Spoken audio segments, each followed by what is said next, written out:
ఇంటికాడ కొంచెం డిస్కషనే, ఫ్యామిలీలో డిస్కషనే. సరే ఇక్కడ ఉండే లొల్లి ఎక్కువైతది గదా! అమ్మ వాళ్ళ ఇంటికి పోదాం బా అని వత్తాను. మా పాప నేను వర్ధనపేట దాకా బస్‌కొచ్చినాం. మా ఆయన మా కొడుకు బండి మీద వచ్చిళ్ళు. వర్ధనపేటకొచ్చినాక మమ్మల్ని ఎక్కించుకొని బండి మీద వచ్చేస్తాను.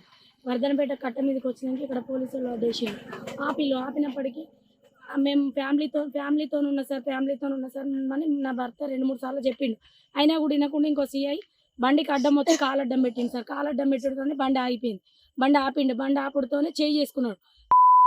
బండి దిగురా అని చేయి చేసుకున్నాడు. చేయి చేసుకున్న వెంటనే నా పిల్లలు ఒకటే ఏడుస్తారు సార్. ఏడ్చేటప్పుడు నేను బండి దిగిన. అన్నయ్య ఇంటికాడ గొడవ అయింది. మేము ప్రాణభయం మీద బయటకొచ్చినాము. మా అమ్మ వాళ్ళ ఇంటికెళ్తానము. మీ దండం పెడతా కాలు మొక్కుతా. మా ఆయన తాగే ఉన్నాడు. పిల్లలు ఏడుస్తాళ్ళన్నయ్య మమ్మల్ని వదిలిపెట్టండి. మా తప్పు మేము ఒప్పుకుంటాం కదా అని చెప్పినా కూడా అట్లా కాదు ఇట్లా కాదని బండి తాళం గుంజుకున్నారు. మా ఆయన ఫోన్ గుంజుకున్నారు.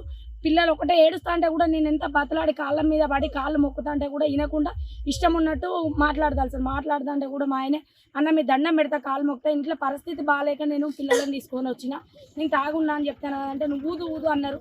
2, 3 సార్లు ఊదినా కూడా ఊదేది కరెక్ట్ రాలేదు.